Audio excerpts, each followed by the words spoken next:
Bismillahirrahmanirrahim. Assalamualaikum warahmatullahi wabarakatuh. Alhamdulillah wassalatu wassalamu ala Rasulillah wa ala alihi wa sahbihi wa mawalah wa la hawla wa la quwata illa billahi wa ba'du. Qala Allahu azza wa jalla ya ayyuhalladzina amanu taqullaha haqqa tuqatih wa la tamutunna illa wa antum muslimun. Wa qala sallallahu alaihi wasallam man salaka tariqan yaltamisu fihi ilma sahhalallahu bihi tariqan ilal jannah. Ma'asyiral muslimin yang dimuliakan Allah Subhanahu wa taala. Alhamdulillah di sore hari ini dengan izin Allah Subhanahu wa taala kita dipertemukan kembali lewat media Jabal Uhud. Dan pembahasan di sore hari ini kita akan mengupas tentang rahasia di balik harta Qarun.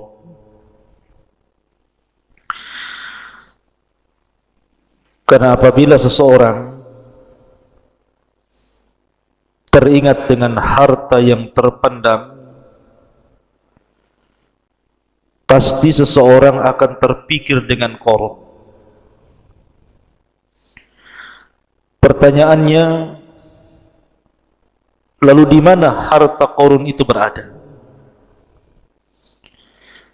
Kemudian apakah hakikat Qarun itu memang ada ataukah tidak? Ini yang kemudian menjadi perbincangan manusia, mulai orang biasa sampai kepada pakar-pakar peneliti, juga para ulama membicarakan tentang ini. Siapa Qarun? Dan kenapa namanya begitu diabadikan dalam Al-Quranul Karim? Dan bukan hanya dalam Al-Quran, tapi juga dalam Taurat, Injil, dan kitab-kitab muqaddasah lainnya. Ma'asyiral muslimin yang dimuliakan Allah Subhanahu wa taala, sebelum saya bicara tentang di mana letak harta Qarun itu, maka kita akan menjelaskan sedikit tentang biografi siapa Qarun. Walaupun ini sering saya sudah ulang-ulang di beberapa kajian kita ketika membahas qasasul Quran. Ma'asyiral muslimin yang dimuliakan Allah Subhanahu wa taala, Qarun ini namanya Qarun ibn Yashur ibn Qahis. Dan Qahis ini adalah ayah daripada Imran, dan Imran adalah ayah daripada Musa. Musa ibn Imran ibn Qahis. Artinya Qarun dengan Nabi Allah Musa alaihi salatu wassalam itu ada kekerabatan. Dia satu di antara anak paman-paman Nabi Musa alaihi salatu wassalam, nasabnya berjumpa di Qahis.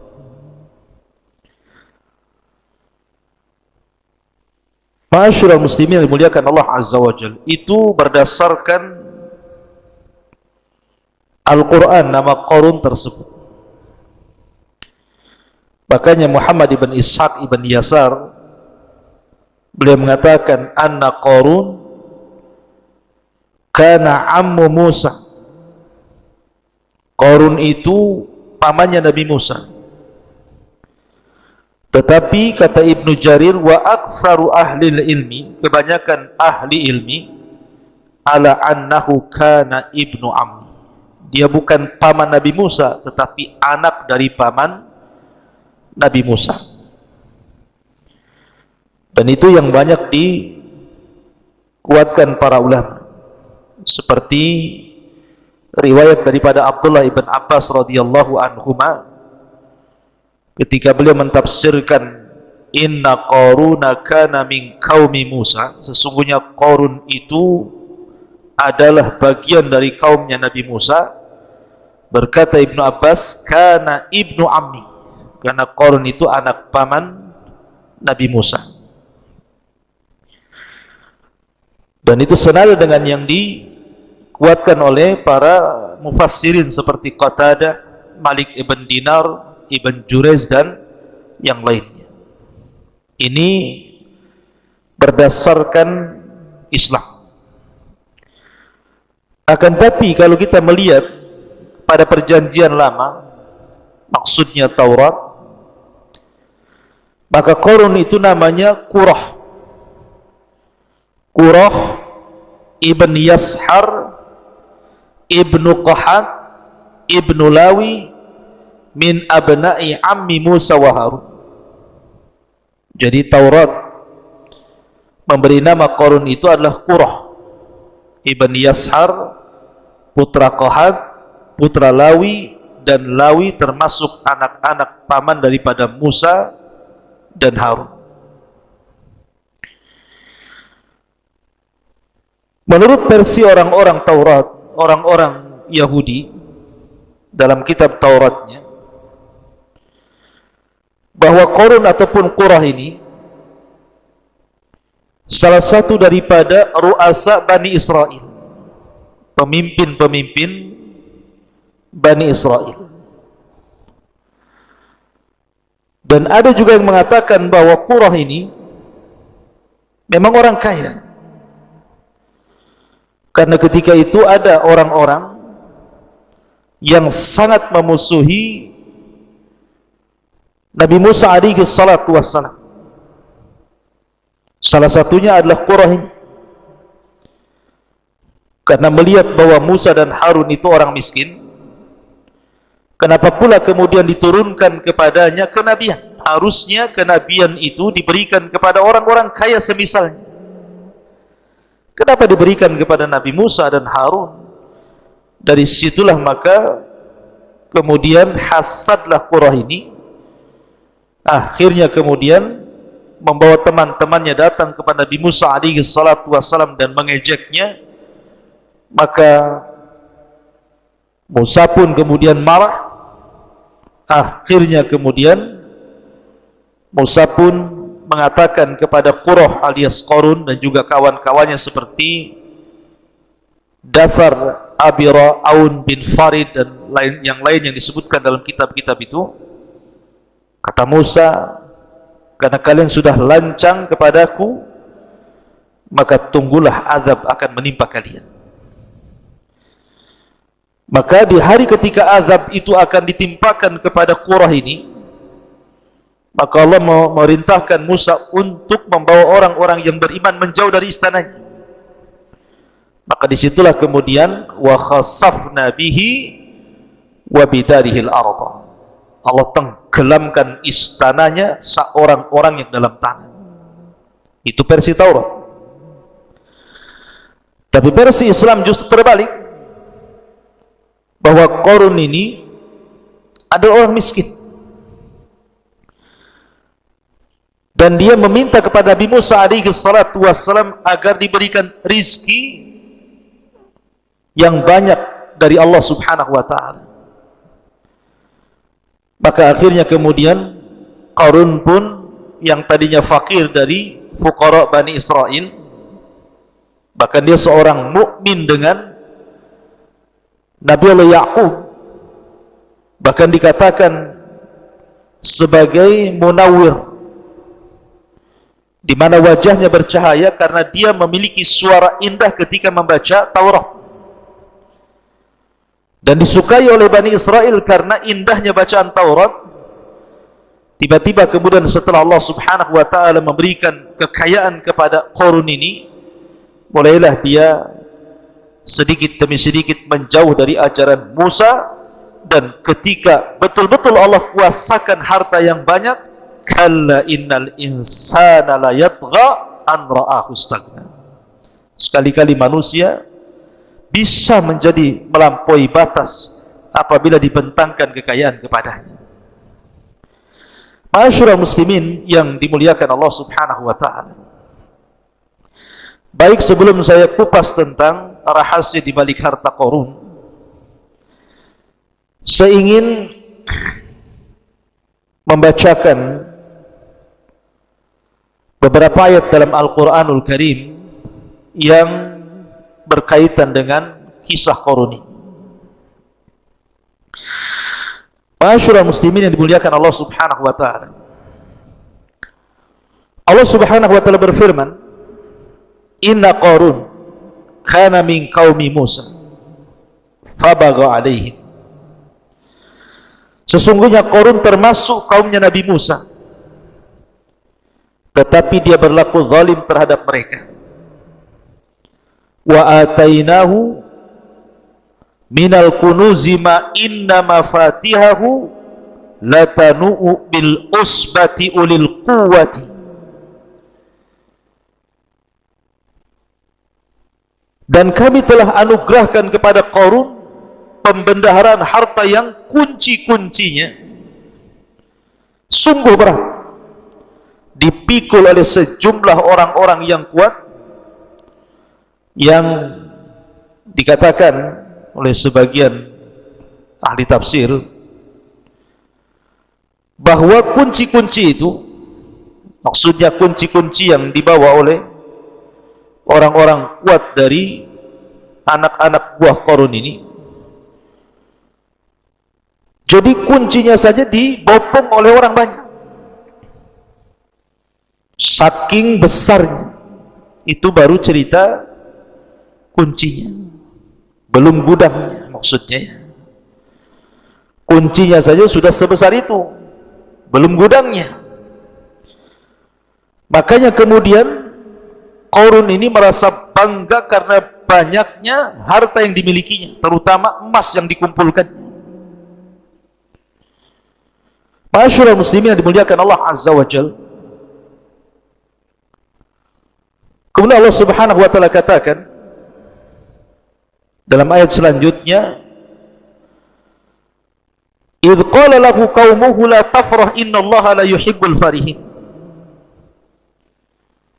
Ketika kaumnya berkata kepadanya, maksudnya orang-orang yang berakal, mengingatkan Qarun ini, janganlah engkau berlaga sombong. Sungguh Allah tidak menyukai orang-orang yang membanggakan diri. Wabtaghi fima atakallahu daral akhirah wa la tansa nasibaka minad dunya. Dan carilah pahala negeri akhirat dengan apa yang telah Allah anugerahkan kepadamu. Wa ahsin kama ahsanallahu ilaik. Tetapi janganlah kamu lupakan bagianmu di dunia dan berbuat baiklah kepada orang lain sebagaimana Allah telah berbuat baik kepadamu. Ilaika wala tabghil fasada fil ardi innallaha la yuhibbul mufsidin. Dan janganlah kamu berbuat kerusakan di bumi, sungguh Allah tidak menyukai orang-orang yang melakukan kerusakan. Artinya Qarun ini sudah dinasihati oleh orang-orang yang berakal, jangan sombong. Allah tidak suka orang sombong. Carilah dengan kekayaanmu itu negeri akhirat, dan jangan lupakan dari sebagian urusan dunia.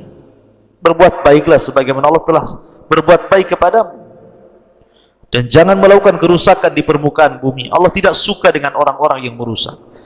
Jadi indah sekali nasihat ini kepada Qarun. Tapi Qarun ini justru merasa sombong dan mengatakan, qala innama utituhu ala ilmin indi. Subhanallah. Qarun berkata, sesungguhnya aku diberi harta ini semata-mata karena ilmu yang ada padaku. Sebagian para ulama mengatakan, sebenarnya Qarun jadi kaya itu dari mana kekayaannya? Kenapa kemudian Qarun ini dibicarakan umat satu dunia, Yahudinya, Nasraninya, Islamnya, semua berbicara tentang harta korun, tentang kekayaan korun. Kok bisa korun itu jadi kaya raya? Ada yang mengatakan bahwa asal kekayaan korun itu karena korun itu menguasai Ismul A'zam, nama-nama Allah subhanahu wa ta'ala yang sangat agung. Seperti dalam nama Asmaul Husna dalam Islam itu kan ada Asmaul A'zam, ada yang mengatakan Al-Hayyu, Al-Qayyum, ada yang mengatakan Allah. Pokoknya disembunyikan mana satu dari 99 nama ini. Nah, korun ini menguasai betul Asmaul A'zam ini, sehingga Asmaul A'zam itu maksudnya kalau orang berdoa pasti dikabulkan. Sehingga karena dia menguasai Asmaul A'zam, seperti kalau kita membicarakan tentang Bal'am ibn Ba'ura, itu juga sama menguasai Ismul A'zam, dimana kalau berdoa mustajab, tidak mungkin ditolak. Nah, dengan sebab korun menguasai Ismul A'zam itulah dia meminta kepada Allah untuk menjadi kaya raya, dan Allah kabulkan. Namun setelah itu dia kufur nikmat kepada Allah Azza wa Jalla. Walaupun pendapat ini tentu dibantah oleh para ulama, karena Ismul A'zam itu diperuntukkan bagi orang-orang yang beriman, bukan orang-orang kafir seperti korun. Kemudian yang kedua, korun ini dianugerahi oleh Allah subhanahu wa ta'ala tentang ilmu kimia. Dia bisa merubah dari sesuatu yang tidak berharga menjadi berharga. Bahkan bahasanya pasir aja bisa dibentuk jadi emas. Bahkan dia membentuk pintunya dari emas murni dan juga kursi. Tapi pendapat ini pun dibantah oleh para ulama. Maka yang benar apa? Yang benar korun kana tajira. Korun itu jadi kaya karena berniaga. Dan dia tujarul zahab, peniaga emas. Sehingga kemudian lambat laun, dari tadinya korun ini orang miskin menurut Islam gitu ya, kalau menurut ahli kitab justru dia sudah kaya. Tetapi kemudian dengan kesibukan berdagang, akhirnya kemudian dia berhasil menjadi orang kaya raya. Dia pun togok melampaui batas, wa takabbara, kemudian sombong kepada Allah Azza wa Jalla. Akhirnya Allah murka kepada korun. Jadi itu hasil kekayaan korun itu dari tajir. Ma'asyiral muslimin yang dimuliakan Allah subhanahu wa ta'ala. Kemudian korun pun mengatakan, dengan bangganya dia mengatakan, innama utituhu ala ilmin indi. Kemudian Allah katakan, awalam ya'lam annallaha qad ahlaka min qablihi minal qurun man huwa asyaddu minhu quwatan wa aqsaru jam'a wala yus'al an dzunubihimul mujrimun.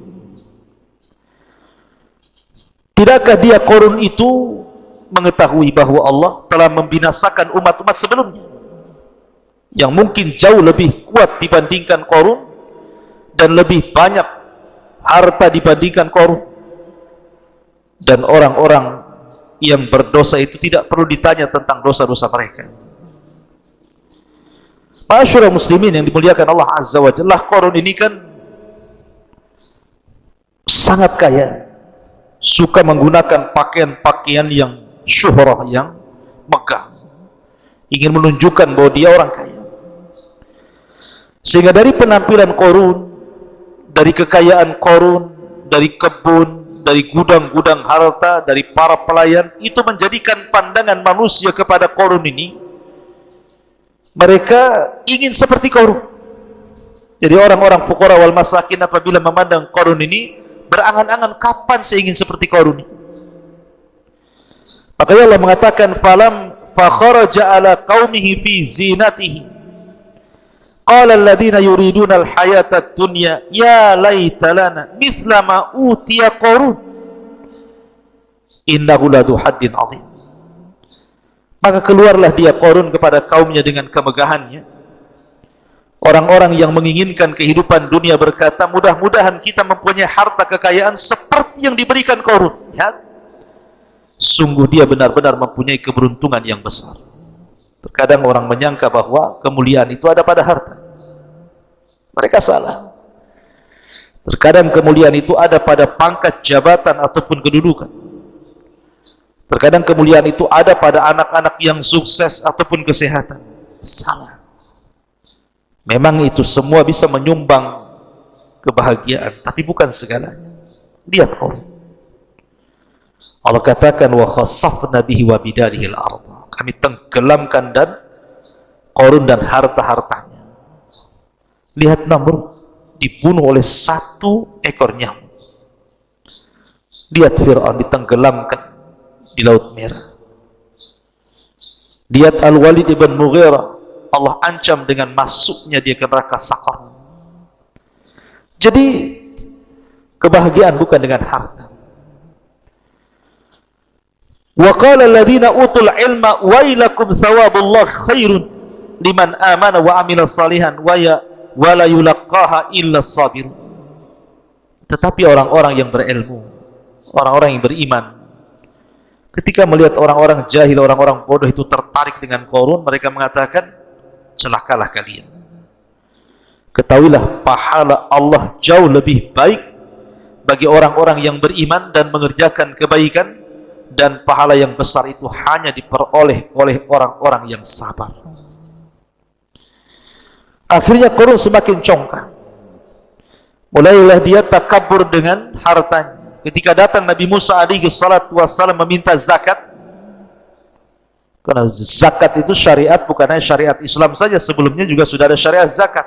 Bahkan rukun Islam itu berlaku kepada semua para nabi dan rasul. Syahadat, salat, zakat, puasa, haji, semua ada. Tapi Qarun bakhil. Dia tidak pernah mensyukuri hartanya. Bahkan yang ada kemudian dia membuat fitnah kepada Nabi Musa. Difitnahnya Nabi Musa alaihi salatu wassalam bahwa dia telah menghamili seorang wanita pelacur. Tiba-tiba ketika dihadirkan wanita itu dan memandang wajah Nabi Musa, dia pun mengaku bahwa dia disuruh Qarun dengan imbalan harta yang banyak. Maka dari sini Allah subhanahu wa ta'ala murka kepada Qarun. Allah katakan fa khassafna bihi wa bidarihi al-ardha fama kana lahu min fi'atin yansuruna min dunillahi wa ma kana minal muntasirin. Maka kami benamkan Qarun bersama rumahnya ke dalam bumi, maka tidak ada baginya satu kelompok yang akan menolongnya selain Allah, dan dia tidak termasuk orang-orang yang dapat mendapatkan pembelaan diri. Maka orang-orang miskin yang pada mula-mulanya kalau melihat Qarun itu pengen seperti Qarun, tiba-tiba mereka mengatakan, wa ka'anna Allah yabsutur rizqa liman yasha min ibadi wa yaqdir laula amanna Allahu alaina la khasafa bina wa ka'annahu la yuflihul kafirun. Jadi duhai benarlah kiranya Allah melapangkan rizki bagi siapa yang dia kehendaki di antara hamba-hambanya, dan membatasi bagi siapa yang dikehendaki di antara hamba-hambanya. Sekiranya Allah tidak melimpahkan karunia kepada kita, tentu dia telah membenamkan kita pula. Duhai benarlah kiranya tidak akan beruntung orang-orang yang mengingkari nikmat Allah itu. Baru sadar mereka. Jadi ketika melihat ada pelajaran besar dari Qarun, baru sadar mereka bahwa bukan itu kemuliaan. Makanya Allah akhiri ayatnya, tilka darul akhiratu naj'aluha lilladina la yuriduna uluwan fil ardi wala fasadan wal aqibatu lil muttaqin. Negeri akhirat itu kami jadikan bagi orang-orang yang tidak menyombongkan diri dan tidak berbuat kerusakan di bumi, dan kesudahan yang baik bagi orang-orang yang bertakwa. Intinya bahwa Qarun pun diazab Allah. Kemudian dirobohkan semua istananya, semua gudang-gudang emasnya, semua pembendaan hartanya, termasuk juga dirinya. Pertanyaannya, ma'asyiral muslimin yang dimuliakan Allah Subhanahu wa taala, di mana harta Qarun itu? Di mana peristiwa ini terjadi? Ma'asyiral muslimin yang dimuliakan Allah Subhanahu wa taala, sebelum saya jelaskan, kita akan jelaskan dulu sebenarnya peristiwa Qarun, perselisihan Qarun dengan Nabi Musa itu di Mesir, ataukah setelah Nabi Musa membawa Bani Israel sampai ke negeri Tih? Kalau versi Taurat, bahwa kejadian perselisihan Qarun dengan Nabi Musa alaihi salatu wassalam itu terjadi di Mesir. Karena ada yang mengatakan Qarun itu adalah salah satu dari orang-orang atau wazirnya Fir'aun dan Haman. Dan istilah Taurat namanya Qurah bin Yashar, itu orang dekatnya Fir'aun dan Haman, dan dia orang kaya. Adapun versi Islam, bahwa kejadian Qarun dengan Nabi Musa itu setelah hijrahnya kaum muslimin dari Mesir menuju Palestina. Maka disitulah terjadi di Ardi Tih. Qarun membangkang perintah Nabi Musa alaihi salatu wassalam, nasibnya sama dengan Bal'am ibn Ba'urah. Kenapa?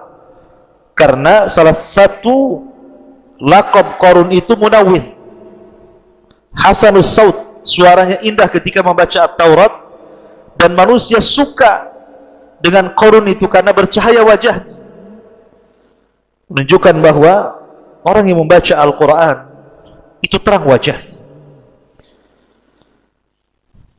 Lah, kita tahu bahwa Taurat bukan turun di Mesir. Taurat itu turun ketika Nabi Musa berada di bumi Tih. Maka dari sini menunjukkan bahwa peristiwa ini terjadi setelah hijrahnya Musa membawa Bani Israel dan menyelamatkan dari kejaran Fir'aun sehingga sampailah di negeri Tih, negeri linglung bahasa kitanya, karena ketika diajak jihad mereka tidak mau. Disitulah peristiwa berlaku. Ma'asyiral muslimin yang dimuliakan Allah Subhanahu wa taala,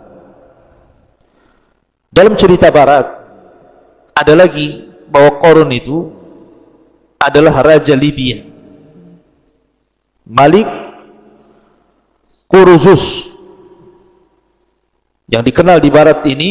Quruzus ini raja Libya yang sangat kaya raya gitu ya, yang konon dia orang yang pertama kali mencetak uang emas. Dialah Qarun itu sebenarnya, tapi ulama Islam menolak pendapat dari barat. Kenapa? Karena Quruzus ini mati di tangan Qurus Al-Farisi, dan ini bertentangan dengan Al-Quran yang Allah katakan wa khassafna bihi wa bidarhil arda. Qarun ditenggelamkan bersama harta-hartanya ke perut bumi. Sementara Quruzus ini mati di tangan Qurus Al-Farisi, sehingga apa yang diprasangkakan barat bahwa Qarun adalah Quruzus ini tidak benar, karena bertentangan dengan Al-Quran dan juga sunnah Nabi Sallallahu Alaihi Wasallam. Ma'asyiral muslimin yang dimuliakan Allah Azza wa Jalla, setelah kita tahu bahwa peristiwanya di Ardi Tih, di bumi linglung ini, lalu terjadi silang pendapat di mana harta Qarun yang ditenggelamkan Allah itu. Ada yang mengatakan bahwa peristiwa itu terjadi di Mesir, terjadi di Kairo, di Mesir sana, di tempat yang disebut Al-Fayyum. Al-Fayyum ini kalau dibuat jarak dari Kairo Mesir sekitar 150 km di barat daya Kairo dan Mesir, Fayyum ini. Karena di situ konon ada runtuhan bangunan yang dipercaya sebagai tempat tinggal Qarun di masa itu, dan tempat itu berdekatan dengan Danau Qarun. atau kurang lebih berjarak sekitar 2 kilometer. Menurut beberapa sumber, bangunan yang masih berdiri kokoh adalah benteng yang dibangun oleh Qarun. Jadi ada yang berpendapat bahwa Qarun itu hartanya dipendam di Fayum, di Mesir sana. Bahkan Fayum ini menjadi pusat penelitian dunia. Apakah betul di situ pernah terjadi gempa gitu sehingga menghancurkan istana Qarun dan Qarun-Qarunnya sekali gitu ya? Ataukah ada tempat lain selain Fayum ini? Ada juga yang mengatakan bahwa peristiwa ini bukan terjadi di Fayum, tetapi terjadi di Nainawa. Nainawa mana? Di Irak. Disitulah kekayaan Qarun yang kemudian Allah subhanahu wa ta'ala tenggelamkan ke bumi. Di Nainawa di Irak. Ada juga yang mengatakan bahwa harta Qarun itu ya di bawah sungai Efrat itu. Nabi SAW yang mengatakan bahwa di situ ada pembendarahan emas gitu ya. Tapi ma'asyiral muslimin, Quran ataupun sunnah Nabi SAW tidak menjelaskan secara detail letaknya di mana, kemudian waktunya kapan, karena kelahiran Qarun dan wafatnya Qarun aja tidak dijelaskan. Yang disepakati bahwa Qarun itu hidup di zaman Nabi Musa dan mati di zaman Nabi Musa. Tapi kapan lahirnya, kapan wafatnya tidak dijelaskan. Termasuk tempat ditenggelamkan Qarun dan juga seluruh istana dan kekayaannya tidak dijelaskan. Sehingga kita hanya berpatokan kepada Al-Quran dan Sunnah Nabi SAW karena tidak ada keterangan yang jelas dari Quran Sunnah tentang letaknya di mana. Sehingga kemudian manusia menerka-nerka, ada yang mengatakan di Fayum di Mesir, ada yang mengatakan di Nainawa Irak, ada yang mengatakan di Efrat gitu dan begitu seterusnya. Yang jelas bahwa kemungkinan bisa terjadi. Yang jelas bahwa Qarun pernah ditenggelamkan bersama hartanya. Di mana harta itu berada, wallahu a'lam. Itu yang paling selamat, wallahu a'lam. Ma'asyiral muslimin yang dimuliakan Allah Subhanahu wa taala, maka kita tidak bisa memastikan keberadaan harta Qarun yang terpendam di dasar bumi itu. Tapi yang jelas bahwa Al-Quran ketika menceritakan sebuah kisah, yang paling inti itu bukan bicara tentang tahun kelahiran, tahun wafat, di mana kejadian, di tempat mana, bukan itu. Tetapi ketika Allah menceritakan sebuah kisah itu untuk diambil fawaid dan juga ibrah. Lalu apa yang kita bisa ambil, kita petik dari pelajaran kisah Qarun? Yang pertama, al-malu yakunu fasadan wa wabalan ala sahibihi idza lam yastakhdimhu fi ta'atillah.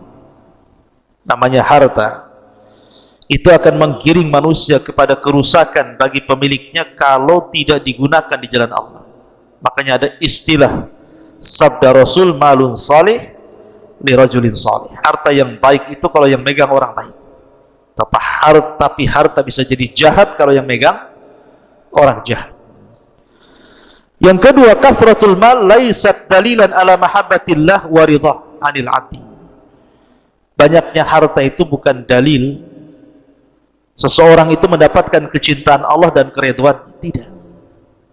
Karena ada salah persepsi dari masyarakat, kalau harta banyak, Rabbi akraman, oh Rabbku sedang memuliakanku. Tapi kalau disempitkan rizkinya, dia pun mengatakan Rabbi ahanan, oh jangan-jangan Rabbku sedang merendahkan diriku. Bukan itu.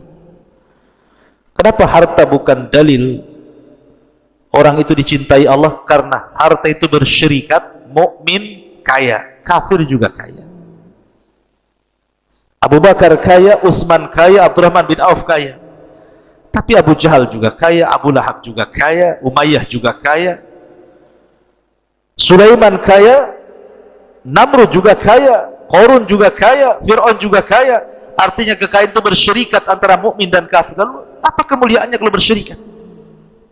Maka bukan menunjukkan kecintaan Allah dan ridhanya. Yang ketiga, kufrun ni'matillah bahwa kufur terhadap nikmat Allah Subhanahu wa taala sababun fi ta'jilil uqubati fid dunya wal akhirah, bisa menjadi penyebab disegerakannya siksa di dunia bahkan sebelum akhirat. Seperti Qarun, di akhirat sudah jelas tuh, di dunia sudah diazab sebabkan kufur nikmat.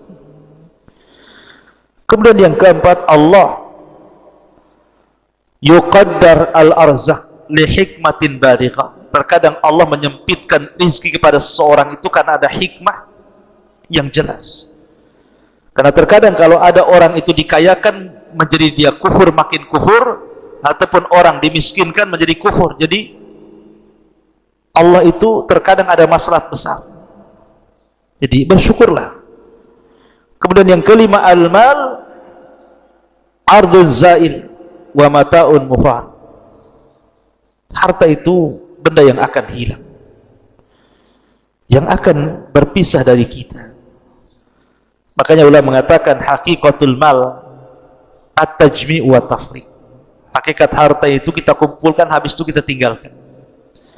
Anda bekerja dari 20 tahun, 30 tahun, 40 tahun, sekarang sudah 60 tahun, sudah punya rumah, punya kebun, punya ATM, punya rekening, punya ini, punya itu, tiba-tiba besok mati karena corona. Dibawa harta Anda ke dalam kuburan? Tidak. Yang berpisah pertama dari badan harta kita. Setelah keluarga mengantar ke kuburan kemudian meninggalkan, baru keluarga kita. Setelah itu ribut warisan kita. Itulah harta, hakikat harta itu tajmi' wa tafriq. Makanya sebagai penutup Rasul mengatakan, maluka ma akalta fa afnaita wa ma labista fa ablaita wa ma tasaddaqta fa abqaita. Hartamu, kata Rasul, yang kau makan pasti hilang, yang kau pakai pasti usang, yang kau sedekahkan itulah yang kau bawa mati. Subhanakallah bihamdika asyhadu an la ilaha illa anta astaghfiruka wa atubu ilaik. Allahu ta'ala. Assalamualaikum warahmatullahi wabarakatuh.